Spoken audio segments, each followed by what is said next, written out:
नमस्कार दोस्तों, स्वागत है आप सभी का आपके अपने यूट्यूब चैनल पर। और जैसा कि हमने सिक्स्थ क्लास की जो एनसीईआरटी की बुक्स हैं उसमें ज्योग्राफी को शुरू किया हुआ है, क्योंकि एनसीईआरटी की बुक्स हैं वो सभी कॉम्पिटिटिव एग्ज़ाम्स इवन जो स्टूडेंट्स पढ़ रहे होते हैं उनके लिए भी महत्वपूर्ण होते हैं, और अदर कॉम्पिटिटिव एग्ज़ामिनर्स हैं उनके लिए भी इनको पढ़ना अनिवार्य होता है, क्योंकि हमारे जो भी कंपटीशन के एग्ज़ाम्स होते हैं वो एनसीईआरटी बेस्ड होते हैं। और जब भी हमें कोई क्लेम करना होता है, कोई क्वेश्चंस वगैरह, तो उसका क्लेम केवल एनसीईआरटी बेस पर ही जो है वो एप्लीकेबल होता है, मान्य होता है, स्वीकार्य होता है। तो इसलिए हम एनसीईआरटी को डिटेल में पढ़ रहे हैं, क्योंकि एनसीईआरटी की हर लाइन अपने आप में एक क्वेश्चन बनती है कॉम्पिटिटिव एग्ज़ाम्स के लिए। तो इसलिए हम यहाँ पर जो कॉम्पिटिटिव एग्ज़ाम्स प्लस जो स्टूडेंट्स हमारे आजकल कोरोना काल का जो पीरियड चल रहा है, इसमें जो घरों में हैं बच्चे, उनको अपनी पढ़ाई से किसी प्रकार का कोई नुकसान ना उठाना पड़े, उस चीज़ के लिए हम एनसीईआरटी की जो डिटेल स्टडी है वो बच्चों को प्रोवाइड करवा रहे हैं। तो हम बच्चों से भी रिक्वेस्ट करते हैं कि बच्चे वीडियोज़ को पूरा देखें और उसमें जो इंटरनल क्वेश्चंस जो अराइज किए जाते हैं उन क्वेश्चंस को समझें और अपने लाइफ में जो है उनको अप्लाई करें, अपने लिए जो आगे चल कर के उनको जो कॉम्पिटिटिव एग्ज़ाम्स फेस करने हैं उनके लिए अपने आप को प्रिपेयर करें। तो आज इसी कड़ी के अंदर हम जो ज्योग्राफी का जो सिक्स्थ क्लास की ज्योग्राफी है उसका थर्ड चैप्टर हम डिस्कस करने जा रहे हैं। Third chapter motions of the अर्थ, यानी पृथ्वी की गतियाँ। ये यहाँ से क्वेश्चंस जो हैं, काफ़ी क्वेश्चंस जो कॉम्पिटिटिव एग्ज़ाम्स के अंदर भी पूछे जाते हैं। तो इन गतियों से किस प्रकार से ऋतु परिवर्तन होते हैं, किस प्रकार से डे एंड नाइट बनते हैं, वो सभी हम चीज़ें डिस्कस करने जा रहे हैं आज। तो देखिए यहाँ से हम डिस्कस कर रहे हैं। यहाँ पर देखिए ये पूरे वर्ल्ड का जो मैप है ये दे रखा है। देखिए ये जो ग्लोब है एक तरह से, उसको यहाँ पर ये शो किया गया है। तो इस प्रकार से हम देख पा रहे हैं कि इसको किस प्रकार से, ये देखिए ये जो एरोज़ दिखा रखे हैं, ये एरो जो हैं ये जो हमारी अर्थ है उसके जो एक्सिस है, एक्सिस पर जो अर्थ की रोटेशन है उसको शो कर रहा है। यानी ये किधर से, पश्चिम से पूर्व की तरफ एरोज़ का मुख है, यानी इसका हेड है। तो इससे ये पता चलता है कि जो अर्थ है, हमारी जो पृथ्वी है, उसकी दिशा जो है पश्चिम से पूर्व है, न कि पूर्व से पश्चिम। तो जैसा कि चलिए आज हम डिस्कस करने जा रहे हैं। As you know that earth has two types of motions. हमारी जो पृथ्वी है इसकी दो प्रकार की गतियाँ होती हैं। पृथ्वी की दो प्रकार की गतियाँ हैं। दो प्रकार की गति कौन कौन सी हैं यहाँ पर देखिए, नेमली रोटेशन एंड रिवोल्यूशन। ये देखिए एक तो रोटेशन है हमारी और दूसरी है रिवोल्यूशन। दूसरी हमारी गति है रिवोल्यूशन। तो यहाँ पर अब हम पहले रोटेशन को डिफाइन करें। व्हाट इज़ रोटेशन, यानी यहाँ पर जो स्टूडेंट्स हैं सिक्स्थ क्लास के उनके लिए क्वेश्चन भी बनता है कि what do you mean bye rotation of the अर्थ, यानी पृथ्वी की जो घूर्णन गति है उससे आप क्या समझते हैं। तो rotation is the movement of earth on its axis, यानी रोटेशन जो है, घूर्णन जो है पृथ्वी का अपने अक्ष पर परिक्रमा है, अपनी जो अक्ष है उसके ऊपर जो गति है वो घूर्णन कहलाती है। The moment of the earth around the sun, the moment of the earth around the sun in a fixed path और ऑर्बिट इज़ कॉल्ड रिवोल्यूशन। यानी रिवोल्यूशन और जो आपका रोटेशन है उसमें आप डिफरेंस समझ गए होंगे। पृथ्वी का अपने अक्ष के ऊपर घूमना वो रोटेशन कहलाता है, जो कि 24 आवर्स के अंदर ये करता है, पृथ्वी करती है। और पृथ्वी का सूर्य की एक परिक्रमा करना वो कहलाते हैं आपकी परिक्रमा, जो कि 365 दिन की एक प्रक्रिया होती है। The axis of the earth which is an imaginary line. देखिए जो एक्सिस है पृथ्वी का, ये जो एक्सिस है पृथ्वी का, एक्सिस जो है, एक्सिस, ये पृथ्वी का एक्सिस एक काल्पनिक रेखा है।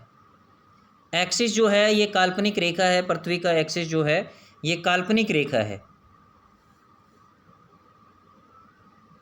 ठीक है। Which is an imaginary line, जो काल्पनिक रेखा है, और ये क्या करती है, makes an angle of 66.5 degree with its orbital plane. जो इसका कक्षीय प्लेन है, सर्कल है, क्षेत्र है, वहाँ पर ये 66.5 डिग्री का क्या बनाता है, अपना जो एक ऑर्बिटल प्लेन बनाता है। ये देखो ये जो दिखा रखा है इस के अंदर, ये ऑर्बिटल प्लेन शो कर रखा है इसके अंदर, ठीक है। The plane formed by the orbit is known as the orbital plane. यानी कि ऑर्बिटल प्लेन क्या है, ये जो वर्ड आया है यहाँ पर आपके लिए ऑर्बिटल प्लेन, ये क्या है। देखिए, the plane formed by the orbit, यानी जो पृथ्वी की कक्षा है, कक्षा के द्वारा जो सर्कल बनाया गया है, जो एरिया बनाया गया है, उसको ही ऑर्बिटल प्लेन बोलते हैं।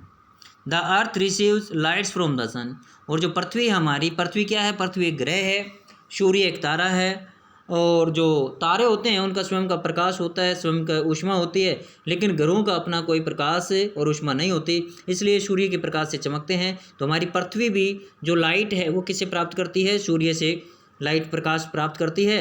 Due to the spherical shape of the earth, और पृथ्वी क्योंकि गोलाकार है, इसकी वजह से only half of its gets light from the sun at a time. यानी जो फिगर अपना 3.2 शो कर रखा है, देखिए इसमें जो डे एंड नाइट का बनना है वो किस प्रकार से दिखाया हुआ है। तो कहता है कि क्योंकि पृथ्वी गोल है और सूर्य के सम्मुख इसका केवल एक ही पार्ट रह सकता है, इसलिए जो हिस्सा इसका सूर्य के सामने होगा वो दिन होगा, and the sun experiences night, और जो अदर होगा हाफ, वही बात बोला, the portion facing the sun experiences day, जो सूर्य के सामने होगा वहाँ दिन होगा, the other half away from the sun experiences night, और जो सूर्य के विपरीत दिशा में होगा वहाँ पर रात्रि होगी। तो इस प्रकार से हमने देखा कि दिन और रात कैसे बनते हैं। दिन और रात बनते हैं पृथ्वी की रोटेशन की वजह से, पृथ्वी के जो रोटेशन है यानी इसकी वजह से क्या बनते हैं, डे और नाइट बनते हैं। तो अभी देखिए यहाँ पे the circle that divides day from night on the globe is called circle of illumination. यानी यहाँ पर एक क्वेश्चन आ गया आपका कि what do you mean by circle of illumination. जो सर्कल ऑफ इल्यूमिनेशन है उससे आप क्या समझते हैं, यानी वो सर्कल, वो लाइन, ग्लोब के ऊपर वो पार्ट जो सर्कल है जो पृथ्वी को ठीक दो भागों में डिवाइड करता है, जहाँ से दिन और रात बनते हैं, उस सर्कल को क्या बोलते हैं हम, यानी उस वृत्त को बोलते हैं सर्कल ऑफ इल्यूमिनेशन, यानी प्रकाश में चक्र। This circle does not coincide with the axis as you see in the figure 3.2। ये देखिए यहाँ पर आप ये देख पा रहे हैं सर्कल ऑफ इल्यूमिनेशन। ये देखिए, ये मैं आपको जूम करके दिखा रहा हूँ सर्कल ऑफ इल्यूमिनेशन। ये देखिए यहाँ पर इक्वेटर है, ये एक्सिस है, ये देखिए इसको ठीक मध्य से काट रहा है, और ये जो झुकाव है पृथ्वी का ये 23.5 डिग्री है।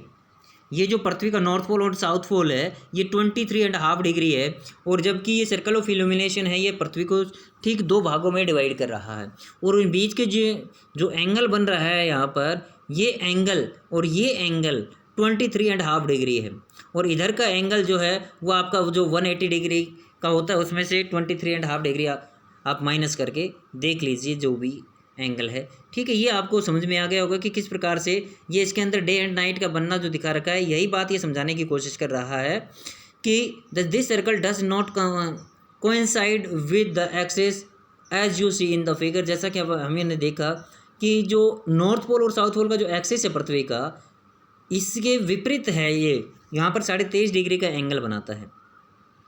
ठीक है, तो यहाँ पर देखिए फिगर 2.3 के अंदर ये जैसा दिखा है, the earth takes about 24 hours to complete one rotation around its axis.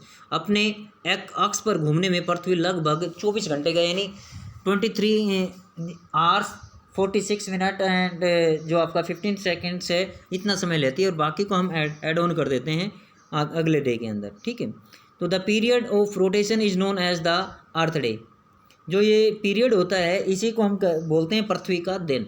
This is the daily motion of the earth, और ये पृथ्वी की दैनिक गति भी बोला जाता है। इसी को पृथ्वी की हम क्या बोलते हैं, डेली मोशन भी बोल देते हैं, यानी पृथ्वी की दैनिक गति भी इसी को बोला जाता है। ये बात में शायद आपको समझ में आ गई होगी। यहाँ पर देखिए ये फिगर 3.1 है, इसके अंदर देखिए inclination of the earth axis on the orbital plane. ये हमारा ऑर्बिटल प्लेन है, और ये जो लाइन जो शो कर रखी है देखिए नॉर्थ पोल और साउथ पोल, ये देखिए आपका ट्रॉपिक ऑफ कैप्रिकॉर्न, और ऊपर आपको ट्रॉपिक ऑफ कैंसर दिखाई दे, इक्वेटर दिखाई दे रहा है, और ये जो एंगल है ये आपका जो देखिए ये एंगल ये 66.5 डिग्री का शो कर रखा है, और ये जो ऑर्बिटल वाला हमने बताया था ठीक, ये आपको 23.5 डिग्री शायद आपको समझ में आ गया होगा। The plane of the earth orbit आपको समझ में आ गई होगी ये बात। ऑर्बिटल प्लेन पे किस प्रकार से पृथ्वी का झुकाव है, ये आपको समझ में आ गया होगा। तो चलिए, what would happen if the earth did not rotate. ये पूछ रहा है कि यदि पृथ्वी अपने अक्ष पर नहीं घूमती, रोटेट नहीं करती, घूर्णन नहीं करती, तो क्या होता। The portion of the earth facing the sun would always experience day. यानी रोटेट नहीं करती तो जो हिस्सा पृथ्वी का सूर्य के सामने है वहाँ पर हमेशा दिन रहता, और जो हिस्सा दूसरी साइड है वहाँ पर हमेशा रात रहती। Thus bringing continuous warmth to the region. इस प्रकार से उस क्षेत्र पर हमेशा गर्मी रहती और अदर हाफ में हमेशा रात रहती, यानी ठंड भी रहती वहाँ पर। The other half would remain in the darkness and be freezing cold all the times. और हमेशा वहाँ पर बर्फ़ जमी रहती। Life would not have been possible in such extreme conditions. और ऐसी विपरीत परिस्थितियों के अंदर क्या होता, ऐसी एक्सट्रीम कंडीशंस के अंदर जीवन जो है वो मुश्किल हो जाता है इन क्षेत्रों पर, यानी पृथ्वी पर जीवन का अस्तित्व नहीं हो पाता अगर ऐसा हो जाता। The second motion of the earth around the sun in its orbit is called revolution. देखिए, हमने एक जो पृथ्वी की गति है उसके बारे में डिस्कस किया, जिसको कि रोटेशन बोलते हैं, जो कि उसके अक्ष पर होता है, जो कि 24 घंटे में पूरा करती है पृथ्वी। दूसरी जो इसकी गति है वो है रिवोल्यूशन, और रिवोल्यूशन का मतलब होता है परिक्रमा, और ये परिक्रमा जो है पृथ्वी की, ये सूर्य के चारों ओर है। It takes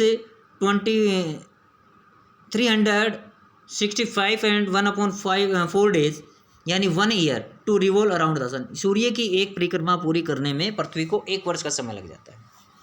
we consider a year as consisting of 365 days only and ignore the 6 hours for the sake of convenience. हमारी सुविधा के लिए हम 365 दिन का एक वर्ष मान लेते हैं, और जो 6 घंटे बचते हैं उसको हम इग्नोर कर देते हैं, ताकि हम अपनी सुविधा के लिए इसको इग्नोर कर देते हैं। और ये बाकी जो 6 दिन हैं, इन 6 दिनों को हम अगले 4 साल के बाद एक दिन जोड़ करके अगले वर्ष में जोड़ देते हैं, अगले 4 वर्ष के बाद एक ईयर में ऐड कर देते हैं। 6 hours saved every year are added to make 1 day, यानी 6 घंटे को हम 4 साल तक लगातार जोड़ते चलते हैं और इसका एक दिन बन जाता है ओवर स्पेन ऑफ 4 ईयर्स, जो कि 4 वर्ष का होता है। This surplus day is added two month of February, और ये अतिरिक्त जो दिन होता है फरवरी के महीने में जोड़ दिया जाता है। यदि साधारण वर्ष होता है तो उसमें फरवरी का महीना 28 दिन का होता है, लेकिन जिस वर्ष ये जुड़ जाता है इस वर्ष को, यानी जिस मंथ में फरवरी 29 दिन का होता है, उस वर्ष को बोला जाता है लीप ईयर, लीप वर्ष बोला जाता है। दस every 4th year February is of 29 days instead of 28 days. इसलिए हर चौथे वर्ष जो फरवरी का महीना है वो 29 दिन का आता है, 28 दिन के बजाय। Such a year with 366 days is called a leap year. और जिस वर्ष में 366 दिन होते हैं उसको हम लीप ईयर कहते हैं। यहाँ पर क्वेश्चन अराइज हो गया आपका, यहाँ पर क्वेश्चन बना कि what do you mean by a leap year. Leap year से आप क्या समझते हैं, when February is of 29 days instead of 28 days, such a year with 366 days is called a leap year. Clear. Find out when will the next leap year be. देखिए, अब हमारा 2021 चल रहा है, अगला लीप ईयर कब होगा, 2024 के अंदर अगला लीप ईयर होगा, यानी जो ईयर 4 से डिवाइड हो जाएगा वो लीप ईयर कहलाता है।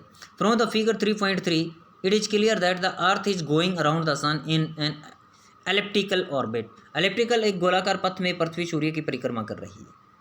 Notice that throughout its orbit, इसके कक्ष के ऑर्बिट के अलावा the earth is inclined in the same direction, पृथ्वी उसी तरफ झुकी हुई है, उसी दिशा में झुकी हुई है। ये देखिए, ये जो मैप दिखे, ये दिखा रखा आपको डायग्राम, यहाँ पर देखिए, यहाँ पर किस प्रकार से ऋतुएं बनती हैं वो यहाँ पर, यानी पृथ्वी की जो परिक्रमा है सूर्य के चारों ओर, इससे बनती हैं ऋतुएं, सीजन बनते हैं। तो यहाँ पर देखिए, ये सूर्य है। यदि हम यहाँ पर आपको 21 मार्च से लेकर के चलते हैं, यानी 21 जो मार्च होता है वो होता है स्प्रिंग इक्विनॉक्स, यानी बसंत विषुव इसको बोलते हैं हिंदी में, बसंत विषुव। क्योंकि इस दिशा में, इस समय में पृथ्वी का जो नॉर्थ पोल है वो सूर्य की ओर झुका हुआ होता है। ये पृथ्वी का जो वो अक्ष है, नॉर्थ पोल दूर हो जाता है और सूर्य की तरफ हो जाता है आपका साउथ पोल। ऑटम सीजन आता है इसमें। उसके बाद आप चलिए, मार्च के बाद आप चलिए जून के अंदर, ये दिसंबर में चलिए 3-3 महीने का हम गैप करके चलते हैं, तो या हम ये मान के चलें, चलो वहाँ से हमने काउंट किया तो बैक काउंटिंग चल रही है हमारी, तो 3 महीने पीछे चलते हैं, तो 3 महीने पीछे हम चलते हैं दिसंबर के अंदर। दिसंबर में क्या होता है, हमारा विंटर सीजन होता है, और ये नॉर्दर्न हेमिस्फीयर है, ये जो है सूर्य से बिल्कुल दूर चला जाता है, और साउदर्न हेमिस्फीयर वो सूर्य की तरफ आ जाता है। तो उस समय जो होता है, जो दक्षिणी गोलार्ध है उसमें, दक्षिणी गोलार्ध में दिन होता है, मतलब आपकी ग्रीष्म ऋतु होती है, और अपने यहाँ पर नॉर्दर्न हेमिस्फीयर के अंदर सर्दी की ऋतु होती है। इसको बोलते हैं आपका विंटर, और इसको विंटर सोलस्टिस बोलते हैं, विंटर सोलस्टिस। यानी यहाँ ये जो दिशा होती है, ये जो अवधि होती है, ये 22 दिसंबर के आसपास की होती है, ठीक है। उसके बाद हम 3 महीने और पीछे चलते हैं, तो 3 महीने और पीछे चलते हैं तो हमारा जो नॉर्थ पोल है वो सूर्य की तरफ इंक्लाइन हो जाता है, और समय आ जाता है आपका सितंबर का, यानी 23 सितंबर। यानी 21 से चले थे, 21 से 22 आ गए, 22 से फिर 23 पर हम पहुंच गए सितंबर में। इसको फिर से ये ऑटम सीजन आ जाता है, पतझड़ का एक इक्विनॉक्स बोला जाता है, इसको विषुव बोला जाता है, स्प्रिंग विषुव। ये दक्षिण के अंदर, इसमें जो हमारा दक्षिणी गोलार्ध उसमें स्प्रिंग विषुव चला जाता है, बसंत विषुव है वो दक्षिणी गोलार्ध में चला जाता है। इसी प्रकार से यदि हम देखें इधर आपका जून जुलाई के अंदर, तो 21 जून को जो है, देखिए 21 मार्च और 21 जून ये तो 2 तारीखें हैं। 21 मार्च का जो दिन होता है, इस दिन जो दिन और रात लगभग बराबर होते हैं। उसी प्रकार से जो 23 सितंबर होता है, दिन रात बराबर होते हैं। उधर जो 23 दिसंबर जो दे रखा आपका, ये जो 22 दिसंबर जो दे रखा है, 22 दिसंबर में 3 और ऐड कर दें हम, यानी 25 कर दें, तो वो सबसे छोटा दिन होता है। और 21 जून जो ग्रीष्म ऋतु का सबसे बड़ा दिन होता है, हम सभी जानते हैं। और 21 जून को एक और दिवस मनाया जाता है, योग दिवस। तो यहाँ पर देखिए 21 जून, इसमें क्या होता है, इसमें समर सोलस्टिस होता है, ग्रीष्म जो वो क्या बोलते हैं, निकाय, ऐसा कुछ माइंड से स्लिप हो गया, चलो मैं याद आता है तो बताता हूँ आपको। इसमें क्या होता है, winter in the southern hemisphere, इसमें क्या होता है, सर्दी आ जाती है दक्षिणी गोलार्ध में, और हमारा जो नॉर्दर्न है उसके अंदर आ जाती है गर्मी। ये revolution of the earth and seasons यहाँ पर किस प्रकार से बने वो हमने डिस्कस किया है। तो एलिप्टिकल ऑर्बिट होता है, यहाँ पर हमने देखा कि किस प्रकार से सीजन बनते हैं पृथ्वी के इंक्लाइनेशन की वजह से। यहाँ पर अब हम देख रहे हैं, a year is usually divided into summer winter spring and autumn. 4 ऋतुएं बनती हैं इससे, इस जो गति के माध्यम से 4 ऋतुएं बनती हैं। समर ग्रीष्म ऋतु होती है, विंटर सर्द ऋतु होती है, स्प्रिंग जो आपकी बसंत होती है, ऑटम जो है वो पतझड़ की ऋतु होती है। Season changes due to the change in the position of the earth around the sun. और जैसे जैसे ये सीजन कब बनते हैं, ऋतुएं कैसे बनती हैं, ऋतुएं बनती हैं जैसे जैसे पृथ्वी की सूर्य के सम्मुख होने की स्थिति में परिवर्तन आता है, उसी प्रकार से ये ऋतुओं का निर्माण होता है, ऋतुएं बनती हैं। यहाँ तक उम्मीद करते हैं आपको ये बात समझ में आ गई होगी। अब यहाँ पर देखिए, हम ये एक एक्टिविटी है, एक्टिविटीज़ को देख लीजिए कि do you know how to draw an ellipse. जो एलिप्स है वो कैसे ड्रॉ किया जाता है, देखिए। Take a pencil, 2 pens and a loop of thread. Now fix this pins on a paper as shown in the figure. Put the loop on the paper enclosing these 2 pins inside the loop. Now hold the pencil and draw its line, keeping the thread tight and moving the pencil along it. The figure represents an ellipse. ये ellipse को show करेगा एक ठीक है, कि किस प्रकार से इसका एलिप्सन बनता है उसको शो करता है। यहाँ पर जैसे कि ये अपना फिगर दिया हुआ था 3 पॉइंट, जो 3 फिगर दिया हुआ है उसको देखिए। Look at the figure 3.3, you will see that on 21st June the northern hemisphere is tilted towards the sun। जैसा कि इसमें बताया गया है कि 21 जून को हमारा जो उत्तरी गोलार्ध है उसका झुकाव सूर्य की तरफ हो जाता है। The rays of the sun fall directly on the tropic of cancer. वैसे सूर्य की जो किरणें हैं वो सीधे कर्क रेखा पर पड़ती हैं। परिणाम स्वरूप क्या होता है, these areas receive more heat. इससे यहाँ पर क्या होता है, गर्मी अधिक होती है। The areas near the poles receive less heat. और जो ध्रुवों के पास जो क्षेत्र होते हैं वहाँ पर जो सूर्य की उष्मा कम पहुँच पाती है, as the rays of sun are slanting, क्योंकि वहाँ तक पहुँचने में सूर्य की जो किरणें हैं वो काफ़ी तिरछी हो जाती हैं। The north pole is incline towards the sun, जो नॉर्थ पोल है वो सूर्य की तरफ झुका हुआ होता है। And the places beyond the Arctic circle experience continuous day light for about 6 months, और जो सूर्य के दक्षिणी पोल जो उत्तरी पोल है उसका सूर्य की तरफ झुकाव होने की वजह से क्या होता है, यहाँ पर लगभग 6 महीने यहाँ पर दिन रहता है। Since a large portion of the northern hemisphere is getting light from the sun, क्योंकि देखिए कि उत्तरी गोलार्ध का अधिकांश हिस्से में क्या सूर्य का प्रकाश मिल रहा होता है। It is summer in this region, इसलिए इस क्षेत्र के अंदर क्या होता है, इक्वेटर से लेकर के north of the equator, equator से लेकर के उत्तर तक क्या होता है ग्रीष्म की ऋतु होती है। The longest day and the shortest night at these places occur on 21 जून। जैसा कि हमने अभी ऊपर जो पढ़ा था उसमें हमने डिस्कस किया था कि किस प्रकार जो 21 जून है वो ग्रीष्म ऋतु का सबसे बड़ा दिन होता है, यानी साल का सबसे बड़ा दिन होता है वो 21 जून होता है, और उस दिन रातें जो हैं वो सबसे छोटी होती हैं। At this time in the southern hemisphere, और इसी समय दक्षिणी गोलार्ध में क्या होता है, all the conditions are reverse, इसके विपरीत दिशाएं होती हैं, यानी 21 जून वहाँ पर सबसे छोटा दिन होता है। It is winter season there, वहाँ पर सर्दी का मौसम होता है। The nights are longer than the days, यानी वहाँ पर जो रातें हैं वो 6 महीने की रातें हो जाती हैं, रात्रि लंबी हो जाती हैं। The position of the earth is called the summer solstice, और उधर जो है समर सोलेस्टिस कहलाता है। इस प्रकार की जो स्थिति है ये उत्तरी गोलार्ध में समर सोलेस्टिस कहलाती है। ग्रीष्म जो अनायंत है वो कहलाता है, ग्रीष्म अनायंत। On 22 December the tropic of Capricorn receives direct rays of the sun as the south pole tilts towards it.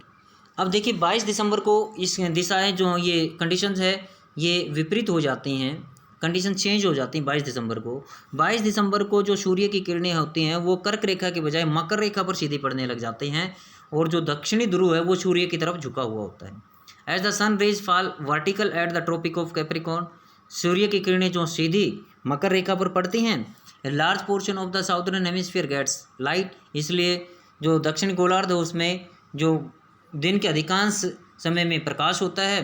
Therefore it is summer in the southern hemisphere with longer days and shorter nights, इसलिए जो दक्षिणी गोलार्ध होता है इसमें जो दिन बड़े और रातें छोटी हो जाती हैं।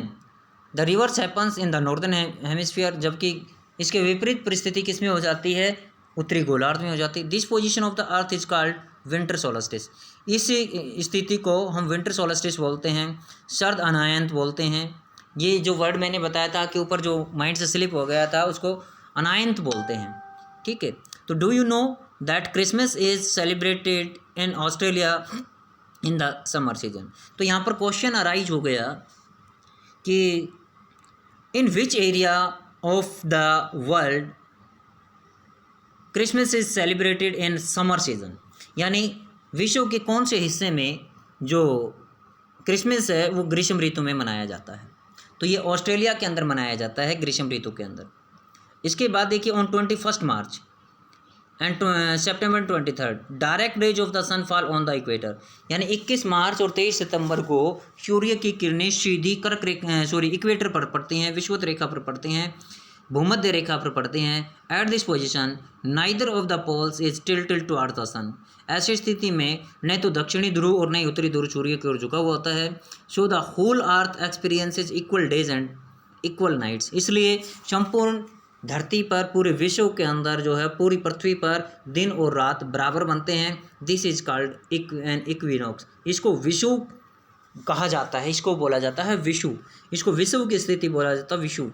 On 23 September it is an autumn season in northern hemisphere, यानी 23 सितंबर को जो हमारा उत्तरी गोलार्ध होता है, उत्तरी गोलार्ध में ऑटम होता है, पतझड़ का मौसम होता है, and spring season in the southern hemisphere, और साउदर्न यानी दक्षिण गोलार्ध के अंदर क्या होता है, बसंत मौसम होता है।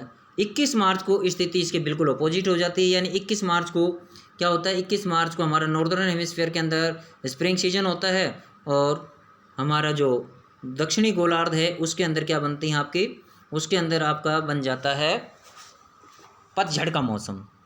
When it is spring in the northern hemisphere and autumn in the southern hemisphere, ठीक है। तो इस प्रकार से ये चैप्टर ये हमने देखा कि 21 मार्च और 23 सितंबर को किस प्रकार से जो हमारा उत्तरी गोलार्ध और दक्षिणी गोलार्ध के अंदर सीजन्स चेंज होते हैं, यानी पतझड़ और बसंत का ऋतुएं आती हैं। Thus you find that there are days and nights and changes in the seasons because of the rotation and revolution of the earth respectively. इस प्रकार से चैप्टर के माध्यम से हमने देखा कि पृथ्वी की जो दो गतियां हैं इनकी वजह से दिन और रात बनते हैं और किस प्रकार से ऋतुएं बनती हैं, ये हमने देखा पृथ्वी की परिक्रमण गति और घूर्णन गति की वजह से।